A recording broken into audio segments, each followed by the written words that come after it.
أهل فجور بامتياز، وهم لا خلق لهم بامتياز، ونحن لكم أيها التبونيون، أيها الزنادقة، أيها الشنقريحيون بالمرصاد.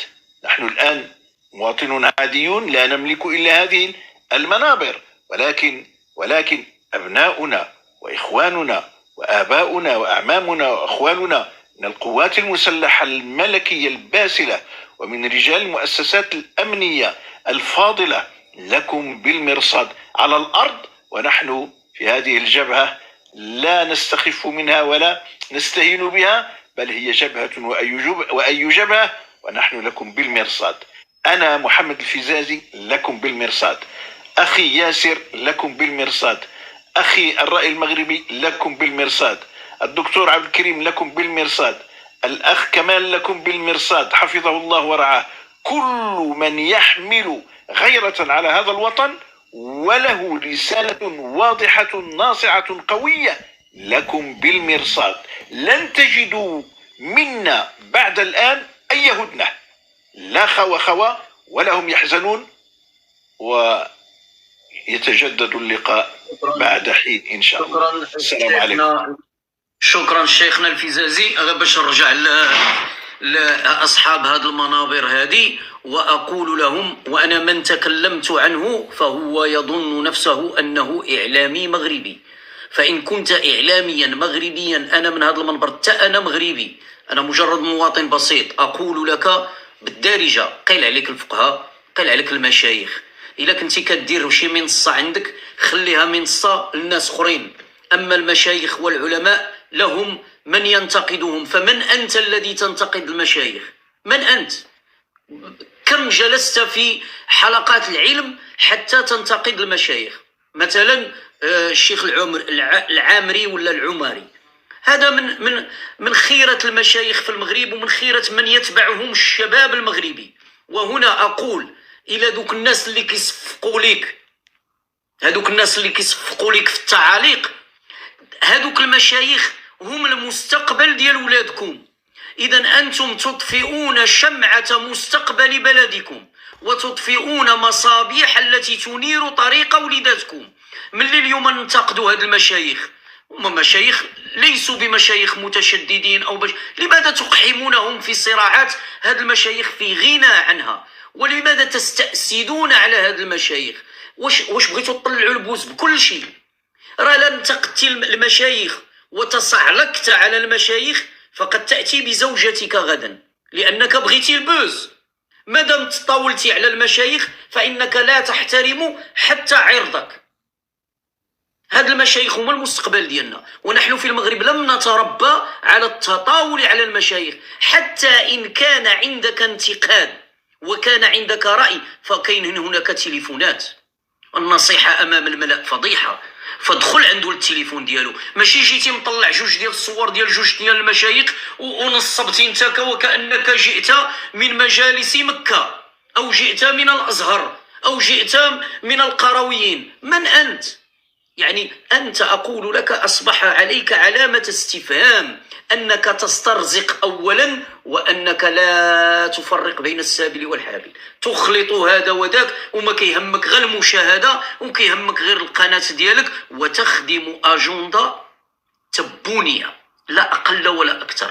لأن من يستهدف نساءنا هم الكبرانات، ومن يستهدفون مشايخنا هم الكبرانات.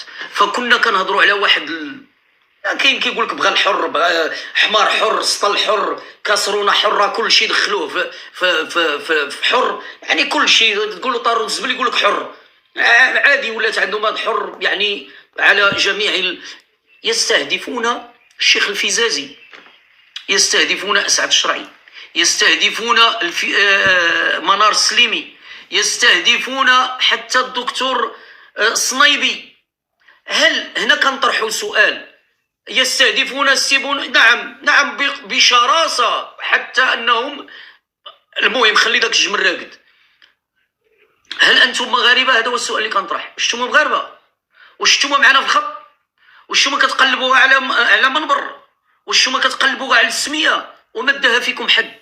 يعني هذه تقريبا 3 أشهر وأنتم تزمرون بنفس المزمار، لم يتحرك منبركم ولم يلتفت إليكم أي أحد. واش ما باقي ما عرفتوش راسكم؟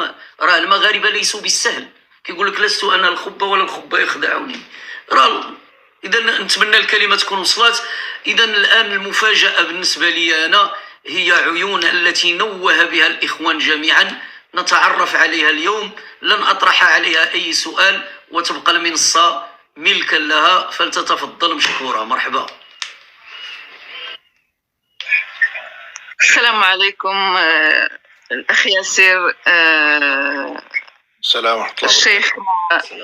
شيخنا الشيخ الفزازي، الدكتور عبد الكريم بن نمر السي الرأي المغربي، وأخي كمال الدين، تحية لكم جميعا، تحية لجميع الإخوة معكم في هذا البث وفي هذه المنصة. طبعا أختكم عيون، مواطنة مغربية صحراوية من مدينة العيون الساقية الحمراء. بطبيعة الحال كلنا نتواجد هنا من أجل رسالة هادفة، تصحيح المغالطات التي تطال المملكة المغربية الشريفة من طرف خصومنا وخصوم الوحدة الترابية للمملكة، الذين جندوا القاسي والداني من أجل إساءة للمملكة المغربية ملكا وشعبا للأسف الشديد. ويعني كثر الأمر في السنوات الأخيرة.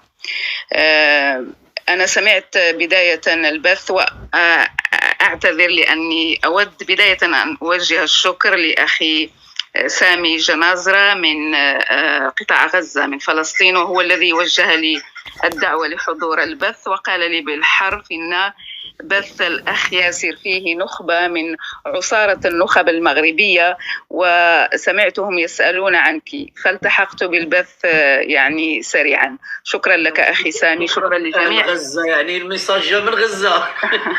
من غزة، نعم. ما شاء الله. شكرا، أكيد شكرا للإخوة الفلسطينيين الأحرار الذين لم ينساقوا وراء يعني إغراءات أو المغالطات التي يروج لها خصوم المملكة المغربية، وظلوا دائما متشبثين بمبادئهم في الدفاع عن الحق. شكرا جزيلا لهم من خلال منصتك أخي ياسر. سمعت الحديث عن منطقة الريف، وللإشارة معنا حفيد عبد الكريم محمد عبد الكريم الخطابي، معنا حفيده في هذه المنصة، دكتور في الأنثروبولوجيا، رجل مثقف جدا، وطني حتى النخاع، مغربي ريفي، وللإشارة والده كان أسيرا لدى جبهة بوليساريو، فأكبر دليل على وطنيتهم وعلى ارتباطهم بعرش المملكة الشريفة. أتمنى يحضر معنا لبث الأخ ياسر، لأنه يحضر معنا بثوث أخرى، وربما قليلون من يعرفون أنه حفيد محمد عبد الكريم الخطابي. هذا من جهة. من جهة أخرى، حينما نذكر الريف، فأنا صراحة كانت لي زيارات عدة إلى الناظور والحسيمة، وأعرف الكثير من الإخوة الريفيين، من النخب الريفية، من المواطنين البسطاء. دخلت بيوت نتحدث، فنذكر هنا محمد الخضير الحموتي، هذا الرجل الملقب بالجندي الأفريقي، وهو رمز الثورة الجزائرية، مغربي ريفي حر، وهو رمز الثورة الجزائرية. وإن كان لاستقلال الجزائريين من فضل، فبعد السلطان محمد الخامس رحمه الله، فإنه لهذا الرجل الخضير الحموتي الذي كان يعني سخر كل أمواله لأجل الثورة الجزائرية.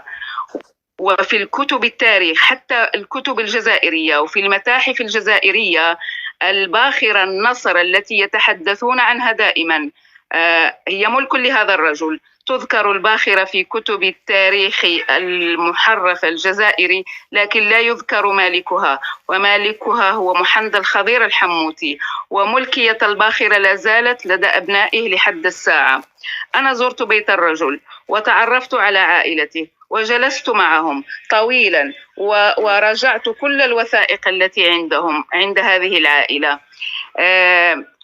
الثورة الجزائرية تاريخها مرتبط بهذا الرجل الريفي، لأن حينما نسمع الحديث عن الريف واستقلال الريف وجمهورية الريف وبعض المغالطات التي يروج لها خصوم المملكة المغربية، أتذكر دائما أنا هذا الرجل، وأتذكر نضاله من أجل استقلال المغرب ومن أجل استقلال الجزائر. هذا فقط مثال بسيط. أما فيما يتعلق بالتطاول المملكة والمغالطات التي يروج لها في هذه المنصة من طرف الخصوم، فصراحة يعني أنا أرفع القبعة للعديد من الإخوة هنا في منصة التيك توك، منهم الأخ كمال والرأي المغربي، وأخي الدكتور عبد الكريم بنمر، وأكيد الأخ ياسر بطبيعة الحال. ومنصتك منصة مهمة جدا، يعني يلتف حولها الكثير من الإخوة المغاربة. يعني بصراحة أنا أعتبرها أنها منصة مناضل مغربي حر، يجب بطبيعة الحال أن ندعمه جميعا، وأن ندعم جميع الإخوة في هذه المنصة الذين يحملون رسالة هادفة للدفاع عن المملكة. تحية بطبيعة الحال، تحية كبيرة لكم، وأنا معكم في الاستماع. شكرا جزيلا. بارك الله في الأخت عيون، جزاك الله بخير، حياك وبياك وجعل الجنة مثواك، ونحن إياك إن شاء الله. صوت مغربي نسائي، ما شاء الله عليك، فصاحة في الكلام، قد نكون تلاميذ في قسم تلقنين العربية والفصاحة، وتكوني عبرة لمن يعتبر. جزاك الله بخير. نمشي عند السي كمال الدين، ونفس السؤال وبإلحاح على شكون ندير انا ياسر؟ باقي معنا دارت الدور اخويا غيسمح سامي. راه المتابعين غادي يبداو يكتبوا الجديد، لانه كاين الجديد راك عارف. انا ملي كيكونوا الاخوان كيتحدثوا، اولا بعدا كنرحب بالاخت عيون، مرحبا واهلا وسهلا بنت العم، ولي الشرف انك تكوني حاضره معنا في هذه المنصه، وان شاء الله نتمنى نشوفوك معنا دائما. توجيهاتك ونصائحك يعني نعمل بها، لاني اعرف من تكونين، وما شاء الله يعني تعمل من جنود الخفاء، ويعني تقوم بدور كبير، ويعني ما شاء الله عليها. أنا أفتخر بك وبارك الله فيك وفي أمثالك. كما أحيي الشيخ محمد الفزازي الشيخ الكريم على كلمته الطيبة التي تحدث فيها عن الكثير وكانت جد مهمة. كما أحيي الأخ عبد الكريم دكتورنا، وأنا أحييه على صبره على كل ما تعرض له، وأقول بأن الشجرة المثمرة هي التي ترمى، فبالتالي الاستمرارية هي أحسن رد على كل المتطاولين وكل من يسعى أن يمارس علينا الأستاذة أو أن يمارس علينا الوصاية في أن نتوجه إلى المنصة الفلانية أو نتحدث في الموضوع الفلاني ونترك الموضوع الفلاني. الإخوة الكرام، الحديث عن استهداف رموز المملكة المغربية وتوابت الشعب المغربي وأيضا علمائها، بل حتى المجتمع المغربي، الأمر كان بالتراتبية الإخوة الكرام. فالغاية الأساسية في خطاب الإعلامي للنظام العسكري في الجزائر كانت هي الضرب في الملكية وفصل الشعب عن قيادته الملكية وتوابته التي ورثها عن أجداده رحمة الله عليهم. فبالتالي الأخوة الكرام، حينما لم يستطيعوا أن ينجحوا في هذا الأمر، توجهوا مباشرة إلى الضرب معنويات المجتمع المغربي من خلال استهداف شرف المغاربة وشرف المغربيات من خلال إعلامهم ومن خلال أبواق مجندة مسترزقة يتم تمويلها بطرق عدة. فلم ينجحوا في هذا الأمر حينما كان الرد المغربي ردا قاسيا وردا مزلزلا، جعل من إعلامهم وعلى رأسهم وكالة الأنباء الجزائرية تخرج ببيان يوضح لكم حقيقة هذا النظام، أنه نظام سافل بدون تربية وبدون أخلاق. حينما يصل بوكالة أنباء تمثل ما يسمى بالدولة الجزائر القوة الضاربة في المنطقة، وتقول على الشعب المغربي أنه شعب كذا وكذا، وأنا لن أكون بوقا لهم وأعيد ما كتبوه أو ما قالوه. كما أوجه إخوتي المغاربة إلى عدم نشر هذه الخطابات السافلة التي تعبر عن مستوى هذه الدولة ونظامها ومن يحكمها، بل وللأسف الشديد هذا الأمر ينطلي حتى على من يعيش فيها إلا من رحم ربي. الإخوة الكرام، بعد أن لم ينجح هذا الأمر أيضا من تجنيد للإعلام ووسائل الإعلام وبعض اليوتيوبر، وأيضا وصلت المرحلة الرابعة في تجنيد بعض الفلسطينيين وبعض الجنسيات العربية من السوريين والمصريين والفلسطينيين، بل حتى بعض الأبواق التونسية. وأيضا لا ننسى جماعة مخينزو كما أسميه أنا، أي مرتزقة تنظيم البوليزاريو. هؤلاء كلهم كانت الغاية الأساسية هي ضرب معنويات الشعب المغربي واستهداف مؤسساته ورموزه وثوابته الوطنية من خلال لغة سافلة منحطة تعبر عن ما يعيشه هذا النظام من عقدة تاريخية من كل ما يسمى بالمغرب والمملكة المغربية. الأخوة الكرام، الآن وبعد تقريبا 24 ساعة نشرت أبواق التي تمثل النظام العسكري في الجزائر من خلال ما يسمى بحفيظ الدراجي وأيضا المسمى بالشاد مصطفى بونيف منشورين على منصة فيسبوك وتويتر يتحدثون فيهم عن أن المغاربة يستهدفون شرف الجزائر ويضربون في الجزائر، وأن النظام المخزن كما سموه أعلن حربا ضروس على البلاد، ويجب على بلادهم أو نظامهم العسكري أن يتخذ الاحتياطات وأن ينخرط في هذه الحرب. إذا تابعتم الإخوة هذه المنشورات ستعلمون جيدا أنه بدأت الآن المرحلة الثانية من هذه الحرب التي أسميها أنا حرب الأفكار، أو حرب بكلمة أخرى حرب يعني ملء المنصات بالخطاب المسيء للدولة المغربية وللمملكة المغربية، أي بمعنى شحن المنصات التواصل الاجتماعي بكل ما هو مسيء للمملكة المغربية. كما لن أنسى ما ذكره الأخ ياسر على أن هناك من يدعي أنهم صحفيون، وللأسف الشديد من داخل البلاد يسعون إلى إظهار كل ما هو سوداوي في البلاد، وكأننا وحدنا من يعاني من هذه الإشكالات سواء كانت سياسية أو صحية أو اجتماعية، يمكن فقط من خلال تدخل الدولة أن يتم حلها. لكن السعي إلى إظهارها على أنها شكل عام وأننا نتسم بها وأن صورة البلاد تنطلي على هذه الإشكالات هو تقديم لخدمة للنظام العسكري الجزائري في حربه في تشويه المغرب والمغربيات والشعب المغربي بل والقيادة الملكية في المغرب. الأخوة الكرام، وجب على الجميع أن يفهم الأمر من خلال هذه الحرب الضروس، ويجب عليكم الانخراط في الرد على هذا الأمر كل حسب اختصاصه من أجل الرد بالطريقة الصحيحة السليمة، ألا وهي تفنيد هذه الادعاءات وتوضيح حقيقة هذا النظام العسكري ونشر حقيقة المملكة المغربية والصورة الحقيقية للشعب المغربي وللدولة المغربية.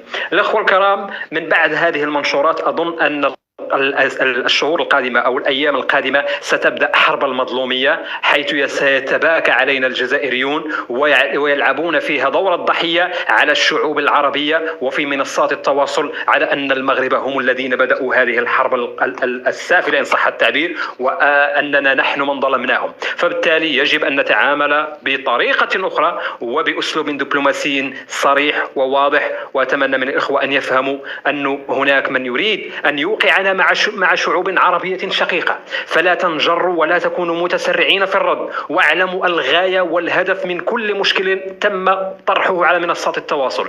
يجب دراسة كل شيء بعقلانية وثبات، وأن لا نكون ممن يتسرعون، وأن نكون نخدم العدو ونحن لا ندري.